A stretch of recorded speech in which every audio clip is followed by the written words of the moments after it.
नमस्कार, नमस्ते। डिजिटल इस खास प्रोग्राम में आप सभी का स्वागत है। मैं हूं अजय मिश्र। इस सीरीज में हम बात कर रहे हैं एमएसएमई यानी जो छोटे कारोबारी हैं उनको किस तरह से डिजिटल दुनिया से रूबरू कराया जाए और कैसे फायदा या फिर जो क्रांति देश में चल रही है उसका फायदा कैसे छोटे कारोबारियों को हो। पहले एपिसोड में हमने बात की इन जनरल जो कि डिजिटल इंडिया के तहत केंद्रित थी, और डिजिटल इंडिया के बाद जो एपिसोड था उसमें हमने बात किया कि किस तरह से आप कंज्यूमर एंगेजमेंट करते हैं। जो ऑनलाइन ग्राहक हैं, छोटे कारोबारी, उनको अपना कैसे बनाएं, अपने इकोसिस्टम में उनका इस्तेमाल कैसे करें। और आज हम बात करेंगे डिजिटल पेमेंट्स की। और कोरोना महामारी की वजह से हुए लॉकडाउन में ऑनलाइन एजुकेशन या फिर वर्क फ्रॉम होम से आप सभी लोग अब परिचित हो चुके होंगे, लेकिन इस मुश्किल वक्त में जैसे जैसे अनलॉक की प्रक्रिया को आगे बढ़ाया जा रहा है, लोग सावधानी के साथ अपनी जिंदगी को भी आगे बढ़ाना चाहते हैं। और इन सब के बीच एक बेहतरीन क्रांति देखी गई, और वो क्रांति थी फाइनेंशियल टेक्नोलॉजी कंपनियों की। पैसे के लेन देन का तरीका अब पारंपरिक रूप से कैश में न होकर के डिजिटल हो चला है। कैश ऑन डिलीवरी की जगह अब आप डिजिटल ऑन डिलीवरी की बात करते हैं, और अब बात बढ़ करके एक कदम और आगे बढ़ करके टचलेस कार्ड पेमेंट तक जा पहुंची है। पहले जो लोग एटीएम का इस्तेमाल किया करते थे अब डिजिटल पेमेंट करना शुरू कर चुके हैं।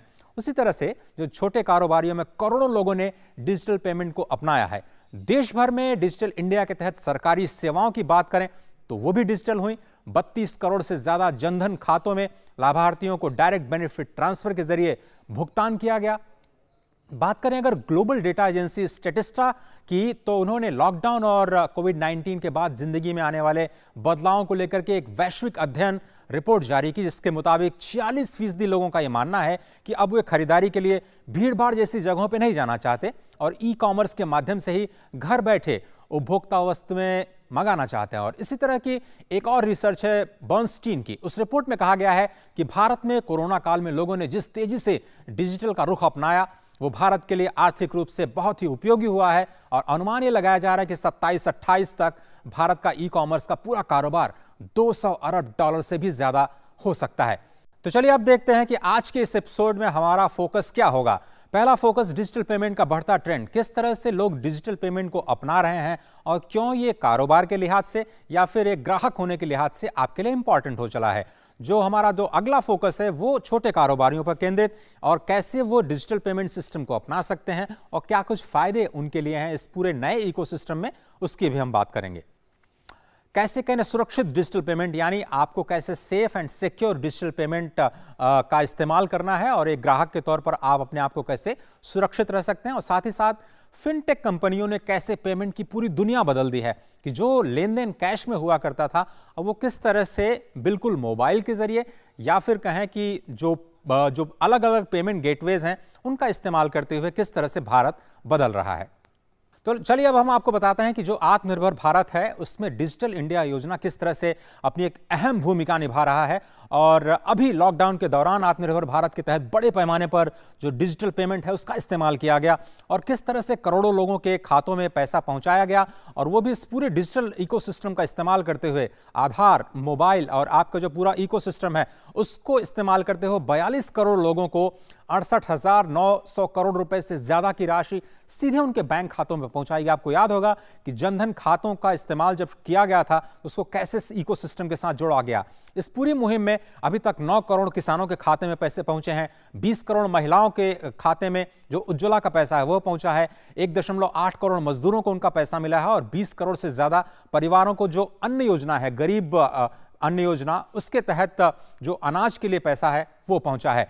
इसी तरह से 1,13,000 करोड़ रुपए का निवेश करने की अब सरकार की तैयारी है, जिसमें हर गांव, हर घर को आईटी नेटवर्क से जोड़ा जाएगा।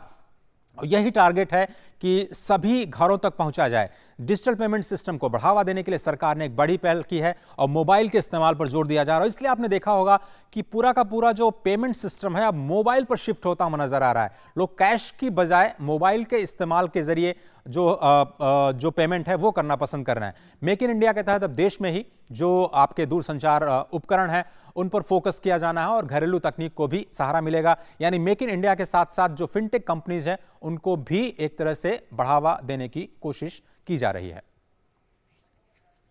और नेशनल टेलीकॉम पॉलिसी में अगर हम बात करें तो कॉल ड्रॉप्स, 5G टेक्निक, ज़्यादा मोबाइल टावर्स और बेस स्टेशंस लगाने पर फोकस है। और ये सभी इंफ्रास्ट्रक्चर डिजिटल इंडिया का निर्माण करते हैं, जो कि डिजिटल पेमेंट को हर घर या फिर कहें दूर दराज के इलाकों में भी पहुंचाने में एक बहुत बड़ी मदद करेंगे। और ये पूरा का पूरा आर्किटेक्चर भारत को भी आत्मनिर्भर बनाने के लिए काफ़ी इंपॉर्टेंट है। अब हम देखेंगे कि जो कोविड-19 है उसमें आप सुरक्षित रहने के लिए डिजिटल पेमेंट को अपनाना क्यों जरूरी है। लॉकडाउन के दौरान कैश को आपको नहीं कहना है और डिजिटल पेमेंट अपनाना है। यह बहुत ही आम राय अब बन चुकी है कि आपके लिए सुरक्षित नहीं है कैश का इस्तेमाल करना। यह बात आरबीआई ने भी कही है। Mobile banking, Bhim app, UPI, Paytm, Google पे जैसे डिजिटल पेमेंट का विकल्प अब ग्राहकों के पास है, जिसका इस्तेमाल करके वो मोबाइल के जरिए ही पेमेंट कर सकते हैं। सरकार ने जो गरीब कल्याण पैकेज है उसको पहुंचाने के लिए डिजिटल पेमेंट व्यवस्था का ही उपयोग किया और कितनी आसानी से लोगों के खातों में पैसा पहुंचा ये आप देख सकते हैं। नेशनल पेमेंट कॉर्पोरेशन जो एनपीसीआई है देश में यूपीआई, आधार पे और रुपए का प्रबंधन करता है और उसने भी इस इकोसिस्टम में बहुत ही महत्वपूर्ण भूमिका निभाई है। इसी तरह से ग्राहकों के लिए एनपीसीआई ने कोविड के दौरान सुरक्षा की अतिरिक्त परतें उसका इंतजाम किया और जिस तरह से सिक्योरिटी और सेफ्टी की बात हम इस एपिसोड में आगे करेंगे उसको किस तरह से एनपीसीआई ने जाकर इफेक्टिव बनाया उस पर हम बात करेंगे। और यूपीआई ने इंडिया स्टे सेफ, इंडिया पे सेफ का कैंपेन चलाया और सुरक्षित रहने की अपील की। और ये सभी लोगों के लिए काफ़ी इंपॉर्टेंट है क्योंकि आपको अपने आप को सुरक्षित रखना है, अपने पेमेंट गेटवे को सुरक्षित रखना है। और UPIchalega.com पर आप जाकर के आराम से डिजिटल पेमेंट कैसे किया जाए वो फिर सीख सकते हैं और बहुत ही आसानी से आप इस्तेमाल कर सकते हैं जो डिजिटल पेमेंट है अपने लाइफ में। और थोड़ा सा एक बानगी आंकड़ों के जरिए यूपीआई ट्रांजैक्शन की अगर हम बात करें, सितंबर 2016 की बात करें केवल 32 करोड़ रुपए का ट्रांजैक्शन हुआ था। एक साल बाद 17 में 5,325 करोड़ रुपए हो गया। उसके बाद करीब 60,000 करोड़ का 2018 में और उसके बाद तो 2019 में 1,61,456 करोड़ और सितंबर 2020 की केवल एक महीने पहले की बात करूं तो 3,29,027 करोड़। किस तरह से आपके डिजिटल पेमेंट की दुनिया बदल रही है। एक दिन में यूपीआई के जरिए 100 करोड़ से भी ज्यादा लेन देन किए जाते हैं। यह केवल एक दिन का आंकड़ा है। 2017 से 2020 के बीच यूपीआई की रफ्तार देखें तो 7.5 गुने से भी ज्यादा की रफ्तार या फिर कहें बढ़त देखी गई है। और 2019 में मोबाइल पेमेंट का स्तर $286 बिलियन का, इतना बड़ा जो बाजार है और इसीलिए जो फाइनेंशियल टेक्नोलॉजी कंपनियां हैं वो इस पर फोकस करती हुई नजर आ रही हैं। 2019 में अगर हम कार्ड और पीओएस की बिक्री करें तो $204 बिलियन के स्तर पर नजर आई और इसलिए हम कह रहे हैं कि ये जो डिजिटल पेमेंट की दुनिया है वो काफी तेजी से बढ़ रही है। चलिए एक छोटा सा ब्रेक लेते हैं। नमस्ते डिजिटल में जब हम वापस आएंगे तो चलेंगे अपने एक्सपर्ट्स के पास और समझेंगे कि किस तरह से इस बदलते हुए परिवेश में आप अपने आप को बदल सकते हैं और डिजिटल को अपना के अपने कारोबार को कई गुना पंख दे सकते हैं। एक छोटा सा ब्रेक, देखते रहिए नमस्ते डिजिटल।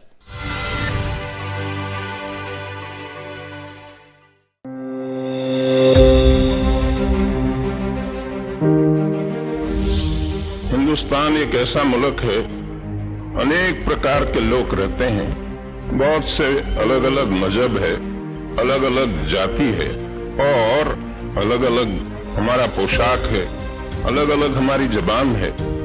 ऐसा कोई मुल्क दुनिया में नहीं है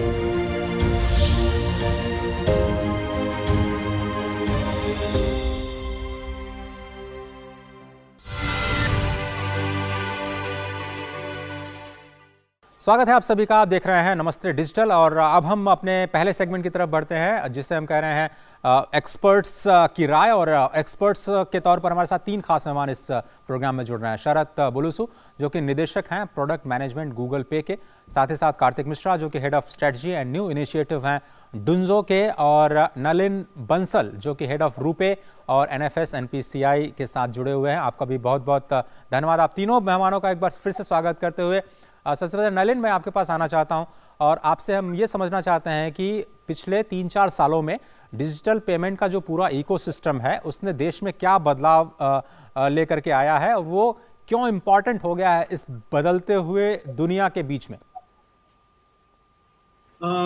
देखिए, पेमेंट्स तो शुरू से थे और डिजिटल पेमेंट भी काफी सालों से थे, पर अगर हम 3-4 सालों में देखें तो 2 बहुत महत्वपूर्ण घटनाएं हुई हैं। एक हमारा जो डिमोनेटाइजेशन का पीरियड था इसमें करेंसी पर्टिकुलर करेंसी को विड्रॉ कर लिया गया था, और दूसरा हमारा ये कोविड का पीरियड।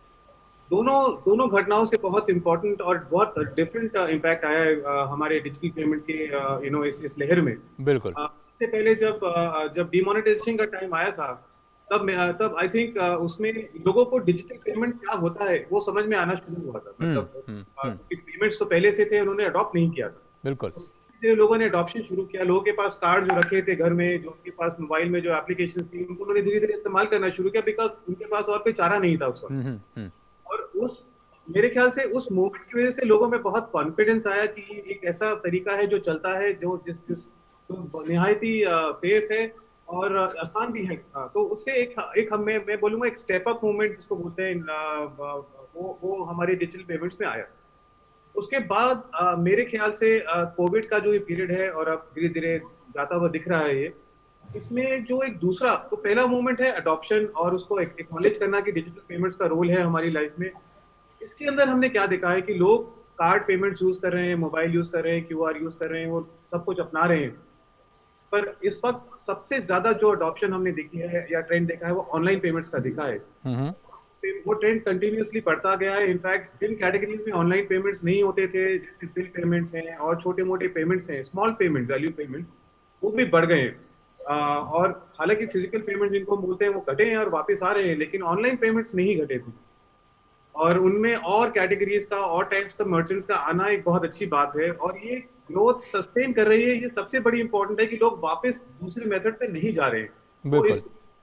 वो इसको लेकर थोड़े कॉन्फिडेंट हो गए, या जिसको कह लिए उनको इस पे थोड़ा कॉन्फिडेंस आ गया है, तो वो इस मेथड को कंटिन्यू कर रहे हैं आगे। तो ये मेरे ख्याल से बहुत इंपॉर्टेंट मोमेंट है हमारी। शरद, अगर हम आपसे समझना चाहें कंपनीज के लिहाज से, जो फिनटेक कंपनीज हैं या फिर टेक्नोलॉजी कंपनीज हैं, उनके लिए ये एक्सपीरियंस कैसा रहा है, और किस तरह से जो दुनिया बदल रही है डिजिटल पेमेंट की, उसको कॉर्पोरेट वर्ल्ड ने किस तरह से लिया है? अजय जी, देखिए, डिजिटल पेमेंट्स इंडिया में पिछले 3-4 सालों में व्यापार को बहुत बड़ी तरह से बदल रहे हैं। चाहे वो छोटा सा व्यापारी हो या बहुत बड़ी बिजनेस हो। बड़े बिजनेसेस को तो डिजिटल पेमेंट्स की आदत थी, चाहे वो नेट बैंकिंग हो या कोई और तरीका। बिल्कुल। छोटे व्यापारियों को जो मौका मिला है डिजिटल पेमेंट्स अपनाकर उससे अपने बिजनेस को बढ़ाने का, ये एक बहुत महत्वपूर्ण क्रांतिकारी घटना है हमारी नजर में। हमने देखा है कि जब से यूपीआई जैसा एक पेमेंट मेथड आया है, अगर 1 मिनट के लिए आप सोचें कि किसी भी बैंक से किसी भी बैंक में इंस्टेंटली आप पैसा भेज सकते हैं, ऐसा सिस्टम बहुत सारे देशों में है नहीं। और जब हम इस आसानी से पैसा ट्रांसफर करने का मेथड देखते हैं तो हमें मालूम है कि इससे बिजनेस जरूर बढ़ेगा। और इसको ग्राहकों ने अपनाया है, बिजनेसेस ने अपनाया है। इसके साथ साथ जो इंडिया में टेलीकॉम और स्मार्टफोन्स का रिवॉल्यूशन हुआ है, जिनका उपयोग बढ़ा है, उसकी वजह से हुआ यह है कि आप किसी भी सड़क पर जाइए, कहीं पर भी जाइए, आसानी से हर काम के लिए, सिर्फ पेमेंट ही नहीं, हर काम के लिए लोग अपना स्मार्टफोन यूज करना पसंद करते हैं। बिल्कुल। तो इसकी वजह से हमें लगता है कि कुछ सालों में जो लैंडस्केप है इंडियन पेमेंट्स का, ये पूरी तरह से बदल जाएगा। बिल्कुल सही कहा आपने। जो पूरा लैंडस्केप है वो अब धीरे धीरे बदलता हुआ हमें दिखाई दे रहा है कि पहले जहां लोग ज़्यादातर, अगर हम जो स्मार्ट कहे जाते थे ग्राहक, वो कार्ड का इस्तेमाल करते थे, अब हर आम आदमी जो है वो मोबाइल के ज़रिए दुकानों पर जा कर के सब्ज़ी खरीद रहा है या फिर छोटे छोटे ट्रांजैक्शन कर रहा है। उसको केवल मोबाइल के ज़रिए वो क्यूआर कोड स्कैन कर रहा है और उसका पेमेंट हो जा रहा है। ये क्रांति है जो हमने पिछले 2-3 सालों में देखी है। अब मैं चलना चाहता हूं अब अपने तीसरे एक्सपर्ट कार्तिक के पास। कार्तिक, एक कंपनी के तौर पर आप लोगों का एक्सपीरियंस कैसा रहा, और जिस तरह से आपने कॉन्टैक्ट लेंस जो डिलीवरी सिस्टम है उसको इस कोविड के दौरान एग्जीक्यूट किया, तो आपका पहले पर्सनल अनुभव मैं जानना चाहता हूं, उसके बाद मैं डिटेलिंग पे जरूर आऊंगा आपके साथ। शुक्रिया जी। आई थिंक कोविड बहुत ही बड़ा बदलाव लाया है। आई थिंक इंडिया काफी आगे बढ़ रही थी, बट आई थिंक कोविड ने पूरा ये जो कॉन्टैक्टलेस कॉमर्स का जो इकोसिस्टम है उसको पूरा एक्सेलरेट कर दिया है। और सबसे बड़ी चीज है कि पहले सिर्फ ग्राहक के साइड में आपको वो दिखता था कि हाँ मेरे को कॉन्टैक्टलेस चाहिए, बट कोविड के वजह से दोनों व्यापारी भी ग्राहक भी दोनों इक्वली कॉन्टैक्टलेस के साइड में वो एंथुजियाज्म दिखा रहे हैं, दोनों मूव करना चाहते हैं। तो आई थिंक वही सबसे बड़ी चीज देखी है, क्योंकि वो जो हर छोटा व्यापारी जिन लोगों के साथ आप काम करते हैं, हर किराना स्टोर वाला, वो भी कॉन्टैक्टलेस कॉमर्स के लिए बहुत ही ज्यादा ये है। वो अपने दुकान में सारा पीपीई किट यूज करता है, अपने सारे स्टोर एग्जीक्यूटिव को बोलता है कि तुम अपने भी सोशल डिस्टेंसिंग मेंटेन करो। हर स्टोर में अलग अलग लाइन्स रहता है, मतलब वॉक इन के लिए अलग लाइन और डिलीवरी बॉयज के लिए अलग लाइन, ताकि वो चीज, वो सोशल डिस्टेंसिंग उधर भी मेंटेन रहे। उतना ही नहीं, हमने देखा है कि बहुत सारे जो स्टोर्स हैं, ये कोविड के टाइम होर्डिंग का जो सिचुएशन आ रहा था, वो अवॉइड करने के लिए उन लोगों ने हमको बोला कि सर आप अपने सिस्टम में लगा दो कि कोई भी ग्राहक इससे ज्यादा ऑर्डर नहीं कर सकता, तो इससे वो होर्डिंग वाले सिचुएशन भी अवॉइड होते हैं। तो हमारे लिए काफी मतलब इंटरेस्टिंग ये रहा है, बहुत कुछ हमने सीखा, कंज्यूमर बिहेवियर काफी चेंज हुआ है, ग्राहक का बिहेवियर चेंज हुआ है, बट आई थिंक सबसे जो इम्पोर्टेंट चीज है ना, जो नॉर्मल व्यापारी है उसका बिहेवियर सबसे ज्यादा चेंज हुआ है। वो बहुत ही ज्यादा विलिंग हो गया है टू अडॉप्ट न्यू टेक्नोलॉजी, बहुत ज्यादा विलिंग हो गया है to reach to his customer नए नए तरीके से। पहले क्या होता था, उसको व्हाट्सएप पे या फिर फोन पे उसको ऑर्डर मिलते थे और वो अपना काइंड ऑफ जो एग्जीक्यूटिव है उसको भेजता था डिलीवरी करने के लिए, बट कोविड के टाइम उसके सारे जो डिलीवरी एग्जीक्यूटिव्स होते थे वो सब अपने गांव चले गए। तो उससे भी हमने इन छोटे छोटे व्यापारियों के साथ काम किया ताकि वो अपने कस्टमर को भी रीच कर सके। तो आई थिंक दोनों साइड से जो चेंजेस आए हैं वो बहुत ही मतलब महत्वपूर्ण रहे हैं and very very kind of important. बिल्कुल सही कहा आपने। और दोनों ही जो कंज्यूमर बिहेवियर है, चाहे फिर कहें या फिर जो बिजनेस का कारोबार करने का जो तरीका है, वो दोनों ही बदल रहा है और ज़्यादा से ज़्यादा दोनों तरफ लोग तकनीक का इस्तेमाल करते हैं। और ख़ास तौर पर डिजिटल पेमेंट की जो तकनीक है वो आसान भी है और उसी आसानी की वजह से शायद सभी हर आम खास तक यह पहुँच भी रही है। अब हम चलते हैं एक्सपर्ट की बात हमारे नए सेगमेंट की तरफ। और रचना राणाडे जो कि पेशे से चार्टर्ड अकाउंटेंट हैं और फाइनेंशियल एजुकेशन का काम करती हैं पूरे देश में, कई सारे सेमिनार्स इन्होंने किए हैं और उनकी ये मुहिम है कि कैसे लोगों तक आसान भाषा में समझाई जाए फाइनेंशियल इंक्लूजन की चीज़ें। और आज का जो टॉपिक है डिजिटल पेमेंट का, वो भी हमारे लिए लेकर के आए हैं। तो आइए बात देखते हैं रचना राणाडे क्या कुछ हमसे बात करना चाहती हैं हमारे सेगमेंट एक्सपर्ट की बात में।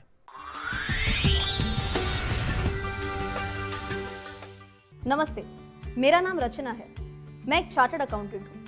मेरा लक्ष्य इंडिया में फाइनेंशियल लिटरेसी बढ़ाना है और स्मॉल बिजनेसेस को फाइनेंस रिलेटेड टर्म्स को आसान लैंग्वेज में समझाना है। आज मैं आपको ये बताऊंगी कि कैसे इस बदलते समय में कॉन्टैक्टलेस डिजिटल पेमेंट्स आप जैसे छोटे बिजनेसेस की मदद कर सकते हैं। भारत में मौजूद 45 करोड़ से भी अधिक स्मार्टफोन यूजर्स के लिए अब मोबाइल फोन्स ही उनका बटुआ या वॉलेट है। डिजिटल पेमेंट्स के साथ आपके ग्राहक बिना फिजिकल प्रॉक्सिमिटी के भी आपसे खरीदारी कर सकते हैं, चाहे वो पुराने ग्राहक हो या नए। आइए अब हम बात करते हैं कि कैसे डिजिटल पेमेंट टूल्स आप जैसे छोटे बिजनेसेस की मदद कर सकते हैं। अगर आप डिजिटल पेमेंट्स को एक्सेप्ट करते हैं तो पैसा डायरेक्टली आपके बैंक अकाउंट या मोबाइल वॉलेट में आ जाता है। बैंक जाके पैसा जमा करने में जो आपका वक्त ज़ाया होता है उसे ये बचाता है। डिजिटल पेमेंट्स आपकी ट्रांजैक्शन हिस्ट्री बनाने में मदद करते हैं जो आपकी फाइनेंशियल प्रोफाइल को बेहतर बना सकती है। इससे आप जैसे छोटे बिजनेसेस के लिए बनी सरकारी योजनाओं का लाभ उठाने में बहुत आसानी हो सकती है। डिजिटल पेमेंट से संबंधित कई ऐप्स के साथ आप अपना हिसाब किताब बड़ी आसानी से और सही रूप से संभाल सकते हैं। ऐसे आप एक बेहतर तरीके से अपने बिजनेस का कैश फ्लो संभाल सकते हैं। अब सबसे जरूरी बात यह है कि डिजिटल पेमेंट्स नगद से भी सुरक्षित माध्यम है। कोई भी ट्रांजैक्शन के लिए ये प्रोडक्ट्स बिल्कुल सेफ है। तो अब आप ही सोचते रहते होंगे कि कैसे डिजिटल पेमेंट्स हम यूज कर सकते हैं। आइए एक एक करके समझते हैं। नेट बैंकिंग और वॉलेट्स के द्वारा ऑनलाइन पेमेंट्स। आप कोई भी बैंक या ऐप या मोबाइल वॉलेट ऐप से ट्रांसफर या पेमेंट्स कर सकते हैं। ज़्यादातर बैंक्स नेट बैंकिंग जैसी सेवाएं देती है जिसकी मदद से आप ट्रांजैक्शंस बड़ी आसानी से कर सकते हैं। काफ़ी वॉलेट प्रोवाइडर्स भी है जहां पे आप एक निश्चित धनराशि को ऐप में ही डाल सकते हैं और उससे चीज़ें खरीदने के लिए यूज़ कर सकते हैं। इसके कुछ उदाहरण पेटीएम, मोबीक्विक, Amazon इत्यादि हो सकते हैं। कार्ड्स, काफी टाइम से कार्ड्स डिजिटली पेमेंट करने में एक मशहूर तरीका जाना जाता है। पहले के कार्ड्स कॉन्टैक्टलेस नहीं होते थे, पर अब NFC टेक्नोलॉजी की मदद से आप कार्ड्स के सिर्फ एक टैप से भी पेमेंट कर सकते हैं। NFC ट्रांजैक्शंस बाकी ट्रांजैक्शंस जितने ही सेफ और आसान होते हैं। पेमेंट मेथड्स का एक नया और मशहूर तरीका है भीम UPI। ये डिजिटल पेमेंट सॉल्यूशन NPCI अर्थात national payments corporation of India द्वारा विकसित है। इस पेमेंट सिस्टम से आप अपने स्मार्टफोन की मदद से कोई भी दो बैंक अकाउंट्स के बीच पैसे ट्रांसफर कर सकते हैं। ये QR कोड स्कैन करने या फोन नंबर डालने जितना ही आसान है। बस कुछ ही सालों में भारत में इसने डिजिटल पेमेंट्स के और आसान तरीकों को भी पीछे छोड़ दिया है। कई कंपनीज ने एक ऐसा ऐप बनाया है जो सिर्फ व्यापारियों के लिए ही है, जैसे गूगल पे फॉर बिजनेस हो, पेटीएम बिजनेस हो, फोन पे इत्यादि। करोड़ों यूजर्स UPI यूज करते हैं। वो 80 से भी अधिक भीम UPI ऐप्स में से कोई भी ऐप यूज करके पेमेंट कर सकते हैं। आपको सिर्फ इससे ऑनलाइन ढूंढना है।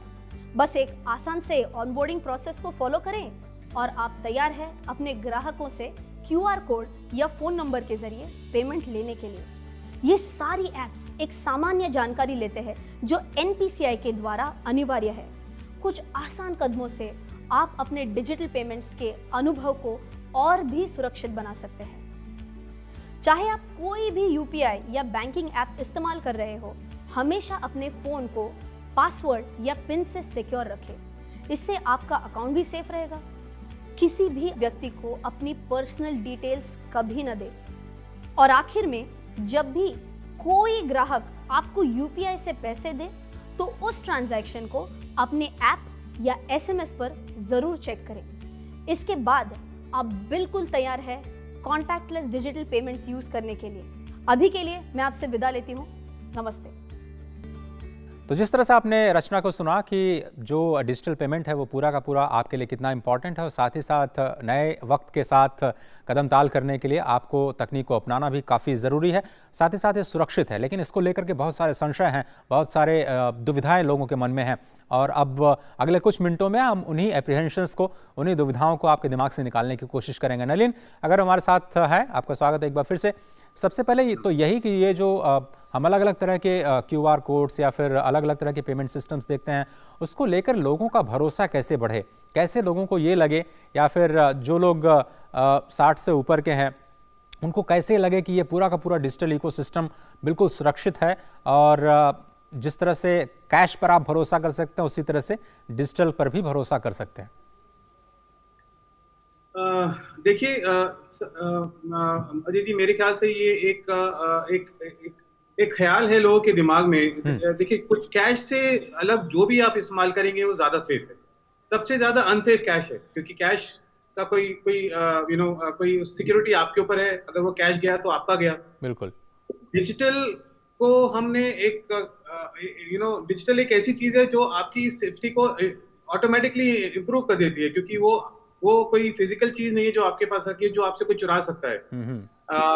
और उसमें सबसे बड़ी बात है, आई थिंक इसको हम डिजिटल के नाम से हमने इसको डरा दिया है। जैसे एनालॉग से लोग डिजिटल पे शिफ्ट हुए थे तो उसको बोलते थे ज्यादा अच्छी टेक्नोलॉजी है वो। बिल्कुल। और तो हमको डिजिटल को ना अब स्मार्ट बोलना पड़ेगा। Digital mean smart, digital mean safe. और सबसे इंपॉर्टेंट बात यह है कि डिजिटल में आपके पास ऑप्शंस हैं कि अगर आपको कहीं भी लगता है कि कोई ट्रांजैक्शन ऐसी जगह है जहाँ पे वो कहीं रुक गई है, या वहाँ पे कोई वो नहीं ठीक से हो पाई है, किसी को नहीं मिली है, या आपको लगता है आपने नहीं करी है, तो सारे डिजिटल पेमेंट मैकेनिज्म, चाहे वो कार्ड है, चाहे UPI है, चाहे आधार है, सब में एक ऑप्शन होती है जिसको बोलते हैं डिस्प्यूट मैनेजमेंट। मतलब ये कि जो आपका मेन बैंक है उसके पास जाके आप कंप्लेंट कर सकते हैं, आप एक कंप्लेंट नंबर ले सकते हैं और आप ट्रैक कर सकते हैं कहाँ। ये ट्रैकेबिलिटी तो डिजिटल में ही है। कैश में तो कोई ट्रैकेबिलिटी नहीं है। अगर आपने किसी को दी, उसने आपको सामान नहीं दिया, तो आपको उसी वक्त उसके साथ ही सेटल करना है, नहीं तो वो पैसा गया आपका। पर डिजिटल में आपके पास ये ऑप्शन है कि अगर आपने किसी को पैसे दिए हैं, उसने आपको सामान दिया है, वो सामान से आप खुश नहीं है, तो आप एक्चुअली एक डिस्प्यूट रेज कर सकते हैं कि नहीं, मुझे ये ठीक नहीं लगा या मुझे सामान ठीक से नहीं दिया गया। तो मैं समझता हूँ कि ये सिर्फ एक मेंटल फ्रेम ऑफ माइंड है कि डिजिटल है तो मतलब क्या है पता नहीं, पर मेरे ख्याल से डिजिटल है तो ज्यादा सिक्योर है, डिजिटल मीन सिक्योर। चलिए, डिजिटल मीन्स सिक्योर, और ये शायद सभी को समझना होगा। शरद, ये जो कम्युनिकेशन है या फिर ये जो तकनीक का ईज़ है, उसको लेकर के कैसे लोगों को और ज़्यादा कन्विंस किया जा सकता है? कैसे जो आपका एसएमबी सेगमेंट है उनको कैसे कन्विंस किया जा सकता है कि आप डिजिटल अगर अपनाएंगे तो आपकी प्रॉफिटेबिलिटी बढ़ेगी, आपके रेवेन्यूज़ बढ़ेंगे, और अगर आप कैश में डील करते हैं तो ना आपके लिए अच्छा है, ना सरकार के लिए अच्छा है, ना पूरे इकोसिस्टम के लिए। माफ कीजिए, शरद जी। जी बिल्कुल। सबसे पहले तो मैं ये कहूंगा कि डिजिटल पेमेंट्स न सिर्फ सेफ हैं, बिल्कुल सिक्योर हैं, उनकी वजह से बिजनेस को बहुत सारा फायदा भी होगा। जैसा आपने कहा, व्यापारियों को ज्यादा रेवेन्यू मिल सकती है, ज्यादा प्रॉफिट मिल सकता है, तो इसके कई सारे पहलू हैं। पहली बात तो ये है कि जैसे नलिन जी कह रहे थे, कोई भी डिजिटल पेमेंट हो, इसका एक ट्रेल रहता है, इसका एक लॉग रहता है आपके बैंक के पास। तो आपने किसी को पैसे दिए या आपको किसी से पैसे मिलने हैं, बिल्कुल, इस बात का सबूत रहता है। जबकि प्योर कैश होगा और किसी ने आपका मान लीजिए बटुआ चुरा लिया, यू डोंट हैव एनी, आपके पास कोई तरीका नहीं है ये साबित करने का कि पैसा यहां से वहां गया। दूसरी बात यह है कि छोटे व्यापारी जो हैं, उनको छोटी छोटी सुविधाओं से लेकर, जैसे चेंज नहीं है, वहां से लेकर बड़ी बात जैसे दिन के एंड में उनको अपना सारा कैश लेकर उसको सेफली कहीं पर डिपॉजिट करना है, बिल्कुल, ये सारे प्रॉब्लम डिजिटल के साथ चले जाते हैं। क्योंकि जो भी पैसा आपको ग्राहक दे रहा है वो सीधे आपके बैंक अकाउंट में चला जाता है, और आपकी मर्जी है, आप मैनेज कर सकते हैं कि आपको हर ट्रांजैक्शन पे पैसा इंस्टेंटली आपके बैंक अकाउंट में चाहिए, या दिन के एंड में एक पूरी रकम बनाकर आपको बैंक अकाउंट में डिपॉजिट करना है।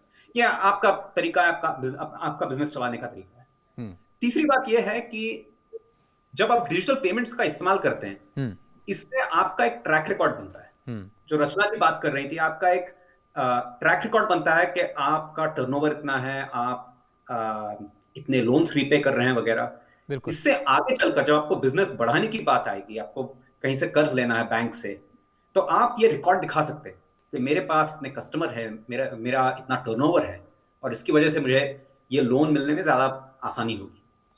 तो ऐसे कई सारे पहलू हैं जिसकी वजह से डिजिटल पेमेंट्स को लेकर छोटे से छोटे व्यापारी से लेकर मीडियम साइज बिजनेस तक सबको ऐसे फायदे मिलेंगे जो कुछ साल पहले डिजिटल पेमेंट्स के बिना मिलना बहुत बहुत मुश्किल था।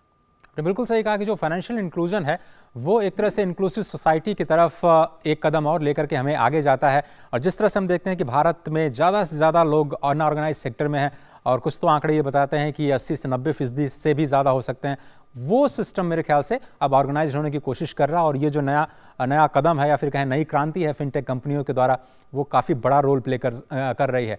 लेकिन कार्तिक, इतने सारे ऑप्शंस हैं कि एक सामान्य आदमी कंफ्यूज हो जाए कि जिस तरह से आपके नलिन साहब ने रुपए भी दे दिया, हमें भीम भी दे दिया, भीम के साथ एक यूपीआई दे दिया। छोटा कारोबार सोचेगा मैं मोबाइल से पेमेंट करूं या फिर किसी ऐप का सहारा लूं। ऐसे में थोड़ा सा और आसान बनाइए, बहुत ज़्यादा वैरायटीज़ हैं, बहुत ज़्यादा ऐप्स हैं, तो लोगों के लिए बेस्ट प्रैक्टिस क्या होनी चाहिए, खासतौर पर जो आपके एसएमबीज हैं? बहुत ही काफी महत्वपूर्ण सवाल पूछा है। इसमें दो चीजें आ जाती है, एक तो क्या क्या बेस्ट प्रैक्टिसेस हैं, और दूसरी चीज है कि उन सबको यूज करके अपना वो बिजनेस कैसे आगे बढ़ा सकते हैं, राइट। आई थिंक सेफ्टी सबसे बड़ी चीज होती है, और वो सेफ्टी के बाद जब बात आती है, उनको हमेशा सतर्क रहना होता है। अपना ओटीपी वो किसी के साथ ना शेयर करें।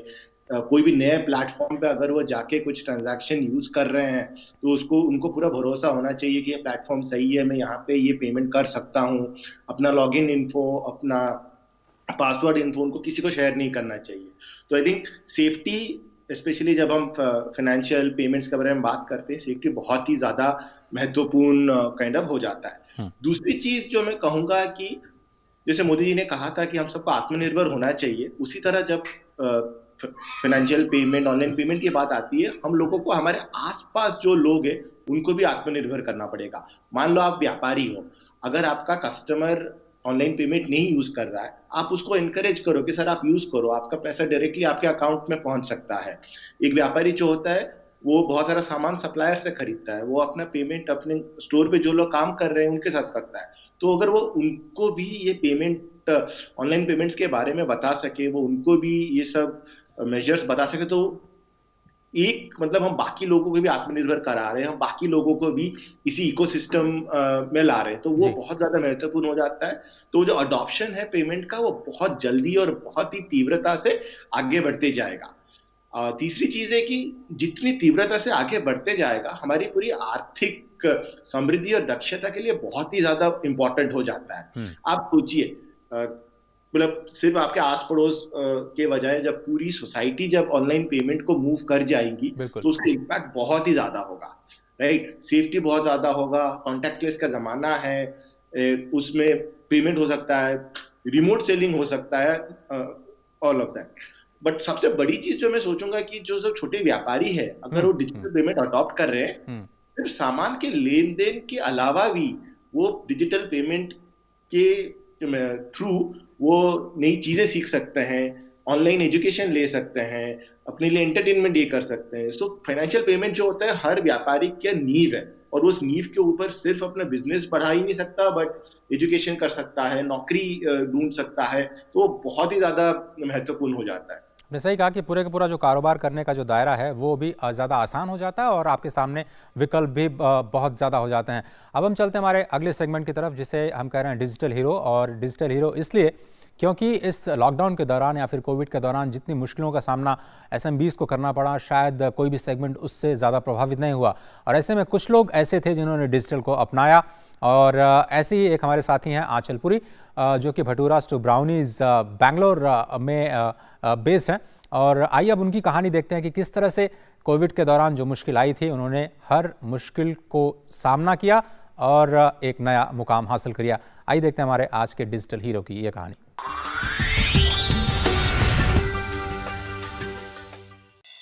Hi, I'm Aanchal Suri. I am an apparel designer turned home chef. I was running this apparel venture for 10 years. I had to wind up because of COVID. I started Bhaturas to Brownies out as a hobby initially, but I never thought of it as a business. During March is when I decided that I will make Bhaturas to Brownies as my business. When this COVID thing happened, everybody started working from home. House helps stopped coming. So that was one point where I gained ground. The people who were working from home didn't really have the time during the day to cook lunch. So they reached out to me and they said that, can you make lunch on a regular basis for us? They know that it's coming from a reliable source. They know that I cook it on my own and I source vegetables fresh. People, when they order food, they still bring their own utensils. All payments are digital. Digital payments are, I think, the best thing that could have happened to small businesses. All my customers find it very, very convenient. You just pay the exact amount that you need to pay and you are done with it. It's just a very quick and an efficient process, right from buying grocery online, and it's been a blessing in more ways than one. It's so easy to keep track of every payment now because everything is there in your transaction history. The lockdown, although it has not been a very pleasant situation for anybody, but you have to make the best out of a situation that you can, and that is what I am trying to do. I did not give up and I just stuck to what I loved to do. You know, people actually believed in my food so much that they thought that I could take it beyond just a hobby and reach where I am today. देखा आपने ये खूबसूरत सी कहानी, छोटी सी ज़रूर थी लेकिन एक ज़िंदगी में कितना बड़ा बदलाव ला सकता है एक कोई तकनीक या फिर एक सिस्टम, ये उसकी एक मानगी है। और अब हम चलते हैं जो हमारा नया सेगमेंट है, या फिर कहें कि जो हम सवाल के ज़रिए अपने दर्शकों के साथ जुड़ते हैं और अपने एक्सपर्ट्स के साथ भी जुड़ते हैं, क्योंकि उन सवालों का जवाब के लिए हमें एक्सपर्ट्स के पास ही जाना पड़ता है। और सबसे बड़ी बात यह है कि अगर आप देखें कि अगर आप किसी से ये कहें कि हमारे पास कैश नहीं है, तो फिर उनके पास तुरंत आपको जवाब मिलता है, साहब आप हमें पेटीएम कर दीजिए या फिर गूगल पे कर दीजिए या फिर दूसरा जो पेमेंट सिस्टम है उसके ज़रिए हमें पैसे भेज दीजिए, तो वो जो बहाना है वो बिल्कुल ख़त्म हो गया है। अब लेते हैं अपने दर्शकों के सवाल, और सबसे पहले विमलेश जी हैं जो कि दिल्ली से ही हैं, छोटे कारोबारी हैं। आइए देखते हैं विमलेश का आज का सवाल।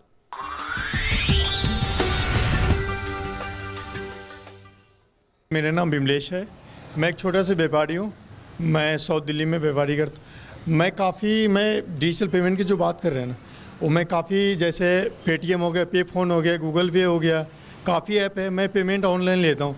लेकिन बट कभी कभी क्या होता है, जो मेरे को नेक्स्ट डे पेमेंट आता है लेकिन आता नहीं टाइम से, शाम तक आता है, लेकिन हमें डर लगता है ये जो पेमेंट आएगा या नहीं आएगा, मैं क्या करूँ।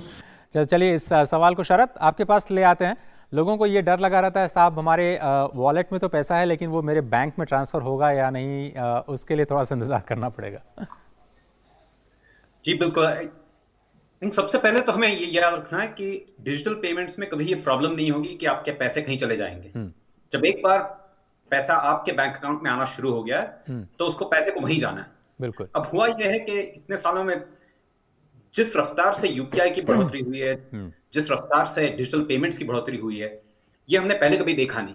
तो इसकी वजह से कभी कभी ये हो जाता है किसी सिस्टम में जरा सी प्रॉब्लम हो जाए और पेमेंट कंप्लीट होने में डिले हो सकता है। लेकिन ये बिल्कुल साफ है कि पेमेंट बिल्कुल ही सेफ है और व्यापारी के बैंक अकाउंट में पहुंच जाएगा। कई सारे सिस्टम ऐसे भी हैं जो तुरंत इंस्टेंटली कंफर्मेशन देते हैं।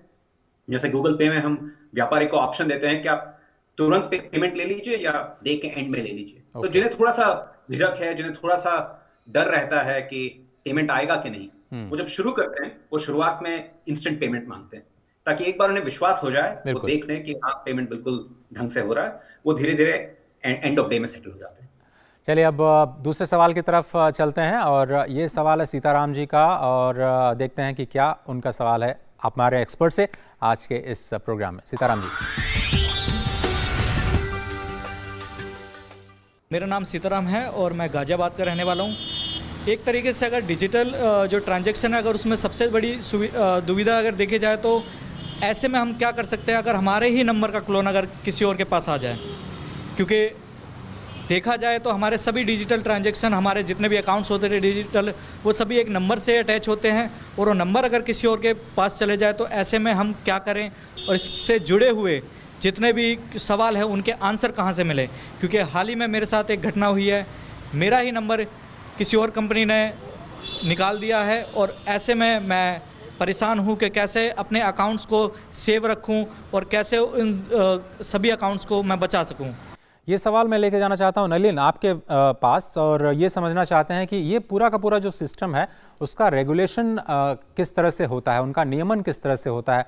और जिस तरह से सीताराम जी बोल रहे हैं कि उनके मोबाइल की क्लोनिंग हो गई और उनको डर लगा रहता है कि शायद उनका OTP शायद किसी और के पास चला जाए, तो फिर इनका डिजिटल जो पेमेंट है उसका मिसयूज़ भी किया जा सकता है, तो इसका क्या सोल्यूशन है? देखिए, रेगुलेटरी पॉइंट ऑफ व्यू से सारी पेमेंट्स, हमारा जो रेगुलेटर है रिजर्व बैंक ऑफ इंडिया, वो ये मैंडेट करता है कि सारी पेमेंट्स हमेशा 2 तरीकों से ऑथराइज की जाएंगी। ओके। तो हम बोलते हैं 2 फैक्टर। उसका मतलब ये हुआ कि आपको क्या पता है और आपके पास क्या है, ये 2 चीजें जरूरी हैं एक पेमेंट को करने के लिए। तो चाहे आप कार्ड पेमेंट ले लीजिए, चाहे UPI, चाहे आधार।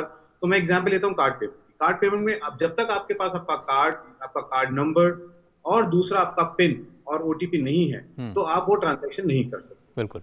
ये 2 फैक्टर या ये दो पॉइंट्स अगर जब तक आपके कॉम्प्रोमाइज नहीं होते, आप रिस्क पे नहीं है।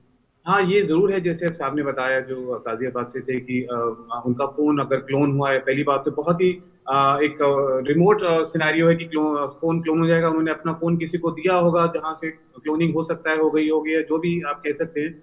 लेकिन अगर वो क्लोन हो भी गया है तो ये बहुत सिंपल सी चीज है कि वो अपने बैंक को फोन करके अपना अकाउंट ब्लॉक करा सकते हैं, अपना फोन नंबर चेंज करा सकते हैं। थोड़ी सी सुविधा जरूर होती है कि वो 4-5 दिन के लिए सर्विस ब्रेक हो जाती है। बिल्कुल। लेकिन अगर आपके लिए एक इमीडिएट फोन करके ब्लॉक कराना तो एक इमीडिएट टास्क है। तो मैं कहता हूं कि जब तक आपके दोनों फैक्टर नहीं कॉम्प्रोमाइज होते, आपकी ट्रांजैक्शन नहीं कॉम्प्रोमाइज हो सकती। तो ये कस्टमर को हमें इतना ध्यान तो रखना पड़ेगा साहब कि अगर उसको लगता है कि उनका एक फैक्टर कोई भी कॉम्प्रोमाइज है तो इमीडिएटली अपना वो पेमेंट इंस्ट्रूमेंट, चाहे वो कार्ड है, यूपीआई हैंडल है, कुछ भी है, वो बिल्कुल सही कहा आपने कि अपना ख्याल जरूर रखना पड़ेगा और अपना कम से कम फोन तो सुरक्षित रखना ही पड़ेगा। अगले सवाल के तरफ चलते हैं। ये है पायल का सवाल और पायल हाथरस से हैं। आइए देखते हैं उनका सवाल। पायल,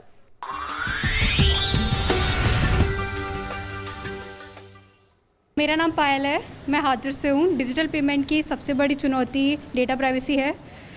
हमें डर लगा रहता है क्योंकि हमारे डिजिटल डिटेल लीक ना हो जाए, कोई हमारा खाता खाली ना कर दे। हम तो टेक्नोलॉजी जानते भी नहीं, तो क्या सावधानी रखी जाए? कार्तिक, ये सवाल आपके लिए है। ये कह रहे हैं कि उतना टेक्नोलॉजी से जो परिचित नहीं है, भले ही वो युवा हैं, लेकिन उनको डर लगा रहता है कि हमारा कोई खाता ना खाली कर दे, हमारे ट्रांजैक्शंस कोई मतलब डिटेल्स कोई चुरा ना ले। प्रिया जी, देखिए, ये हमने पहले भी थोड़ा सा इसके बारे में बात किया था। तो दो चीजें होती है, एक तो सारे जो इंफॉर्मेशन है, चाहे ओटीपी हो जाए या फिर बैंक अकाउंट नंबर हो जाए या फिर लॉगिन आईडी हो जाए, ये आप किसी से भी शेयर ना करें। सबसे ज्यादा महत्वपूर्ण चीज वही है। दूसरी चीज जो बहुत ही इंपॉर्टेंट है, जो नलिन जी ने और शरद ने भी पहले कही हुई है, कि डिजिटल पेमेंट में कोई भी ट्रांजैक्शन होता है तो उसका ट्रैकिंग रह जाता है, राइट? तो इससे होता है कि अगर भी आपके ट्रांजैक्शन से कुछ हुआ है तो हम लोग फिर बैंक के साथ काम करके समझ सकते हैं कि एग्जैक्टली कहाँ गया है। तो वो भी होता है। तो इसीलिए आजकल आप देखोगे कि हर काइंड ऑफ पुलिस स्टेशन में आजकल there is a special cyber crime unit also, जो सेटअप हुई है ये सब सॉल्व करने के लिए। बट आई थिंक हमको ना क्राइम होने से पहले उसको अवॉइड करना चाहिए। इसीलिए सेफ्टी सबसे ज्यादा, सतर्क रहना सबसे ज्यादा महत्वपूर्ण है। बिल्कुल सही कहा आपने। जिस तरह से वॉलेट को आप संभाल के रखते हैं, डिटेल्स को भी संभाल के रखना बहुत ही जरूरी है। राजेश राजौरा जी हैं हमारे अगले दर्शक, जिन्होंने सवाल भेजा आपके लिए। राजेश जी, पूछिए अपना सवाल।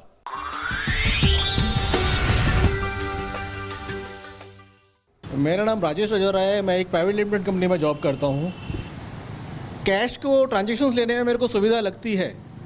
वैसे बहुत बढ़ावा दिया जा रहा है डिजिटल पेमेंट के लिए। डिजिटल पेमेंट बहुत सुगम है, अच्छी है, बट कहीं ना कहीं एक डर लगा रहता है। मैं उसका खुद का भुक्तभोगी हूँ। मैं कहीं बैठा हूँ, मेरे अकाउंट से मेरे को पैसे निकलने के मैसेज मिल रहे हैं, पैसा मेरा निकला, मेरा अकाउंट खाली हुआ, बट हाँ फिर भी वो सेफ़ है। मेरा वो पैसा वापस आया। मेरे को जैसे जैसे कंप्लेंट्स करनी थी वो मैंने करी, जहाँ एफआईआर करनी थी वो करी, जो डॉक्यूमेंट बैंक को देने थे वो प्रोवाइड किए, मेरा पैसा वो वापस आया। उसके बाद मैं प्रिकॉशंस के तौर पे अपना जो सेटिंग्स है, मेरे जो बैंक की जो फ़ोन की जो सेटिंग्स हैं उनके अंदर लिमिट को कंट्रोल करके रखता हूँ, ताकि मेरे को उस डर से बचा रहूँ कि हाँ अगर कोई मेरा पैसा निकालता है तो मेरी एक वो लिमिट है, मैंने उसको सेट करके रखा है, उससे ज़्यादा पैसा कोई उस दिन में नहीं निकाल सकता है। मेरा ये सवाल है कि इन फ्रॉड से हम कब बच पाएंगे, कब हम सिक्योर हो पाएंगे कि हाँ हम खुले इन चीज़ों से फ्री रहें, कि हाँ हमें ऐसे फ्रॉड से 1 2 4 नहीं होना पड़ेगा। जी, तो एक पूरी तरह से सेफ इकोसिस्टम की उम्मीद हम कब तक कर सकते हैं? नलिन जी, आप सवाल लेना चाहेंगे? देखिए, इतने सालों में, और मैं कह लूंगा 100 सालों में आज तक कैश हम भी अभी भी तिजोरी में बंद करके रखते हैं साहब। बिल्कुल। तो मेरा ये एक बैटल है, मेरे ख्याल से एक लड़ाई है कि अगर आज मैं अगर हम कुछ स्टेप्स लेते हैं, कुछ कदम आगे बढ़ाते हैं अपनी डिजिटल आइडेंटिटी को सिक्योर करने के लिए, तो एक नया तरीका जरूर आ गया। तो ये इवॉल्विंग होगा, हमें धीरे धीरे इसमें स्मार्ट, तो जिस तरह की तिजोरियां पहले हुआ करती थी, अब वो तिजोरियां बदल के अलग तरह की तिजोरियां, डिजिटल तिजोरियां आ गई हैं। तो इस तरह से डिजिटल आइडेंटिटी को भी धीरे धीरे इवॉल्व होना पड़ेगा। जैसे मैंने बताया, थोड़ी इनकन्वीनियंस तो जरूर रहती है अगर आप अकाउंट लॉक कराएं और ये सब करेंगे, लेकिन इवेंचुअली ये स्टेट तो इवॉल्विंग स्टेट है सर, तो इसको हमको धीरे धीरे आगे मैनेज। सबसे इम्पोर्टेंट चीज है कि जो जिसको हम बोलते हैं परसेंटेज ऑफ सच फ्रॉड्स। तो अगर मैं आज पूरे इकोसिस्टम में 100 ट्रांजैक्शंस हो रही हैं डिजिटल की, और उसमें मेरा एक ट्रांजैक्शन फ्रॉड का है, तो उसको मैं घटा के अगर आधा कर दूं तो हमने कुछ अचीव कर लिया। 0 तो हम कभी नहीं कर पाए। बिल्कुल सही कहा आपने जी। नलिन जी, बहुत सारे सवाल हैं, हमारे पास और हमें लगता है अपने आप थोड़ा सा जो उसको पॉइंटेड रखना पड़ेगा अपने जो जवाब हैं। फेसबुक पे हमारा अगला सवाल है, हमारे एक दर्शक हैं उनका देखते हैं, आइए देखते हैं फेसबुक पर हमारा क्या सवाल है। और ये सवाल है राम बोदेला साहब का। ये कहते हैं आगरा से, इन्होंने कहा कि क्यूआर सिस्टम कैसे काम करता है, डिजिटल पेमेंट करने के लिए क्यूआर कोड का इस्तेमाल करना कितना सुरक्षित है। क्योंकि क्यूआर कोड तो जब देखते हैं तो शरद जी, क्यूआर कोड देखने पे तो पता नहीं चलता है, वो कुछ ऐसी इमेज आती है जो सभी की एक जैसी होती है, तो उसमें ये लोगों को डर लगता है भाई इसके अंदर क्या है, और ये हो कैसे जाता है कि हम मोबाइल लगाते हैं कैमरे में और हमारा पेमेंट हो जाता है। जी बिल्कुल, क्यूआर कोड को एक सुविधा की तरह समझना चाहिए हमें। मान लीजिए आप किसी को पैसे भेज रहे हैं नेट बैंकिंग करके, आप उनसे क्या मांगते हैं? आप उनसे पूछते हैं उनका IFSC कोड क्या है, अकाउंट नंबर क्या है, और उसको कहीं पर एंटर करते हैं और पैसे भेजते हैं। क्यूआर कोड एक सुविधाजनक चीज है जो ये सारे जितने भी कोड, जितने भी एड्रेसेस वगैरह, उन सबको एक छोटे से इमेज में बदल देता है। हाँ, सारे इमेज एक जैसे लगते हैं लेकिन हर इमेज में फर्क रहता है। अच्छा। और जो आपके स्मार्टफोन में एक सिक्योर सिस्टम है, वो जब इसको स्कैन करता है तब उसको समझ में आता है कि इस क्यूआर कोड में कौन सा एड्रेस छुपा हुआ है, और सिर्फ एक एड्रेस लगा हुआ है। इसकी वजह से ऑटोमेटिकली कहीं पैसा जाता नहीं, कहीं से पैसा आता नहीं। ये सिर्फ आपको ये बताता है कि पैसे कहाँ भेजने हैं, उसका एड्रेस क्या है। चलिए, तो उसमें भी कोई घबराने वाली बात नहीं है। अगले सवाल की तरफ चलते हैं, वो भी हमारे एक फेसबुक यूज़र ने भेजा है, सोशल मीडिया की काफ़ी इंपॉर्टेंट है। ये सवाल है विकास कपूरथला का, पेमेंट होने पर कैंसिल करने का क्या कोई विकल्प है? यदि गलती से भुगतान किसी और के अकाउंट में हो गया है तो क्या पेमेंट वापस लेने का कोई रास्ता है? कार्तिक, क्या आप सवाल लेना चाहेंगे विकास का? जैसा फिजिकल वर्ल्ड में भी होता है, जब अभी आप बैंक में आप अलग ट्रांजैक्शन कर लेते हो गलती से, जब पुराने जमाने में जब आपको RTGS करना होता था या फिर डिमांड ड्राफ्ट करना होता था, तो जब गलती से एक बार ट्रांजैक्शन हो जाता है तो उसके बाद से अब वो इमीडिएटली वो वापस नहीं आ सकता। फिलहाल उस पॉइंट पे उसको आपको बैंक के साथ जाके बात करना होगा एंड देन चेक करना होगा कि वो आ सकता है या नहीं। तो इसीलिए सेफ्टी सबसे ज्यादा महत्वपूर्ण है कि आप गलती से किसी को कोई पैसा ना भेज दें। बिल्कुल, आपने सही कहा। जो एड्रेसेस होने चाहिए वो बिल्कुल स्पेसिफिक होने चाहिए, कहाँ आपको भेजना है, किसे पेमेंट करना है, कितना करना है, वो कम से कम आपको सावधानियां रखनी होगी। और किसी भी सिस्टम में जब आप प्रवेश करते हैं तो आपको उसके खतरे और उसकी अच्छाइयाँ दोनों का पता होना बहुत ज़रूरी है। आप तीनों का ही बहुत धन्यवाद नलिन, बहुत शुक्रिया वक्त निकालने के लिए, और शुभकामनाएं आपके इतने बड़े सिस्टम के लिए, और भी ज़्यादा आगे बढ़े NPCI, ये उम्मीद करते हैं। और कार्तिक, आपने भी वक्त निकाला हमारे लिए, बहुत बहुत धन्यवाद। और साथ ही साथ शरद, आपने वक्त निकाला, गूगल पे के हेड ऑफ प्रोडक्ट, आपका बहुत बहुत धन्यवाद। तो आज के इस प्रोग्राम में सिर्फ इतना ही, लेकिन इस सीरीज़ में लगातार MSMEs को डिजिटाइज करने की पूरी प्रक्रिया में जो अलग अलग पहलू हैं उन पर हम बात करते रहेंगे। फिलहाल पूरी टीम को दीजिए इजाज़त, नमस्कार।